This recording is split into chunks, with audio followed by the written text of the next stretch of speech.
இன்னைக்கு நம்ம படிக்கிற விஷயத்த பத்தி பேசலாங்க. ஓகேவா? இப்ப இருக்கிற சுச்சுவேஷன்ல நிறைய பேருக்கு படிக்க தடையாக இருப்பது டைம் இல்ல, படிக்க ஸ்டார்ட் பண்ணாவே தூக்கம் வருது, பணம் இல்ல, சோம்பேறித்தனம், மன அழுத்தம், படிக்கிறது மறந்து போகுது, முக்கியமா சோஷியல் மீடியா. எப்பா, எவ்வளவு ப்ராப்ளம்! இப்படி அடிக்கிட்டே போலாங்க. ஃப்ரெண்ட்ஸ், ஒன்று மட்டும் தெரிஞ்சுக்கோங்க, ஒரு விஷயத்த நம்ம தடையா நினைக்கிற வரைக்கும் தடையாகவே தாங்க இருக்கும். தடைகளை தூக்கி போடுங்க. எனக்கு தெரிஞ்சதை உங்களுக்கு நான் சொல்றேன். ஃபர்ஸ்ட், டைமை பத்தி. நேரமின்மை. ஃப்ரெண்ட்ஸ், ஒரு நாள்ல 24 மணி நேரம் இருக்கு. உங்களுக்கு படிக்க ஒரு 2 மணி நேரம் கூடவா கிடைக்கல?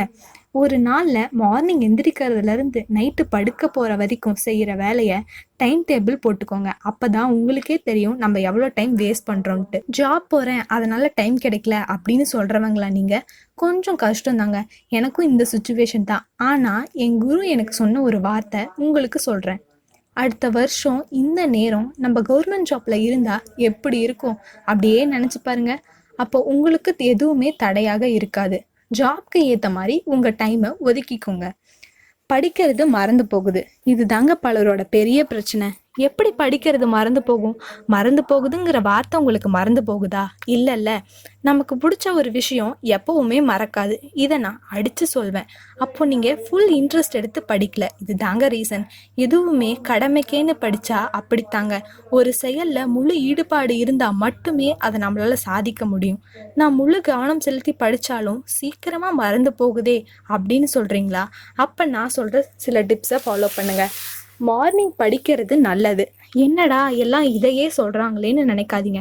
அப்போ தான் நம்ம பிரெயின் 90 to 100% ஆக்டிவாக வேலை செய்யும். மார்னிங் டைமில் தான் நம்ம ஃப்ரெஷ்ஷாகவும் இருப்போம். நீங்கள் படிக்கிற ரூமில் கண்ணாடி இல்லாமல் பார்த்துக்கோங்க. அது உங்கள் கவனத்தை சிதற விடும்.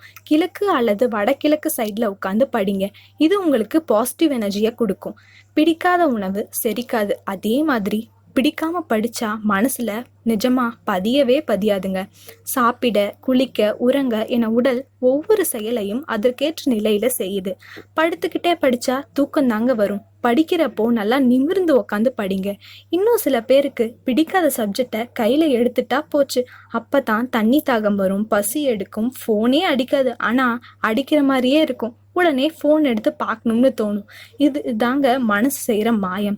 என்ன வந்தாலும் சரி, எதுக்கும் எந்திரிக்க மாட்டேன், படித்து முடிச்சுட்டு தான் எந்திரிப்பேன்னு படிக்கிறதுக்கு முன்னாடியே முடிவெடுத்துக்கோங்க. அப்போ தாங்க நம்ம மனசு நம்ம பேச்சை கேட்க ஸ்டார்ட் பண்ணும். படிக்கிறப்போ டிவி பார்க்காதீங்க. நம்ம கவனம் சிதறச்சுன்னா நீங்கள் உங்களுக்கு சொல்லுங்கள், ஃபர்ஸ்ட் படிப்பு அப்புறம்தான் எல்லாம்னு. கொஞ்சம் களைப்பாக ஃபீல் பண்ணிங்கன்னா உங்கள் மனசை உற்சாகம் படுத்துகிற ஒரு விஷயத்த செய்யுங்க. உங்கள் மனசு நார்மலான வாட்டி மறுபடியும் படிக்க ஸ்டார்ட் பண்ணுங்கள். படிக்கும்போது மீனிங் புரிஞ்சு படிங்க. இங்கிலீஷில் இருக்குது, தமிழில் இருக்குது, என்னால் புரிஞ்சு படிக்க முடியல அப்படின்னா அந்த வேர்டுக்கு நீங்களே ஒரு மீனிங் நினச்சி அதை லிங்க் பண்ணி படிங்க. அப்புறம் நீங்கள் படித்ததை 1 வீக் கழித்து ரிவைஸ் பண்ண கூட வேணாங்க. ஒரு டைம் சும்மா வாய் விட்டு படித்து பாருங்க. அது முடியலையா, சரி அதுவும் வேணாம், ஒரு டைம் சும்மா பாருங்க. ஏன்னா கண்டிப்பாக அந்த பேஜ் உங்களுக்கு மெமரிக்கு வரும். அப்போது ஆட்டோமேட்டிக்காக படித்தது ஞாபகம் வரும். வாயில் நுழையவே மாட்டேங்குது, அதனால் மனப்பாடம் ஆகலை அப்படின்னா அந்த வார்த்தையை எழுதி பாருங்க. அண்ட் மோஸ்ட்லி எல்லாருக்குமே ரைட் ஹேண்டில் எழுதுவோம். உங்களுக்கு மெமரைஸ் ஆகாத வார்த்தையை லெஃப்ட் ஹேண்டில் ஒரு 5 to 6 டைம் எழுதி பாருங்க. கண்டிப்பாக மறக்காது. ஏன்னா லெஃப்ட் ஹேண்டில் எந்த வேலை செஞ்சாலும் அது ஸ்ட்ரெயிட்டாக நம்ம பிரெயினை ஆக்டிவ் பண்ணும். அப்போ உங்களுக்கு நிஜமாவே மறக்காது. நம்மளால முடியலைன்னா வேற யாராலங்க முடியும்? மகிழ்வோம், மகிழ்விப்போம். நன்றி.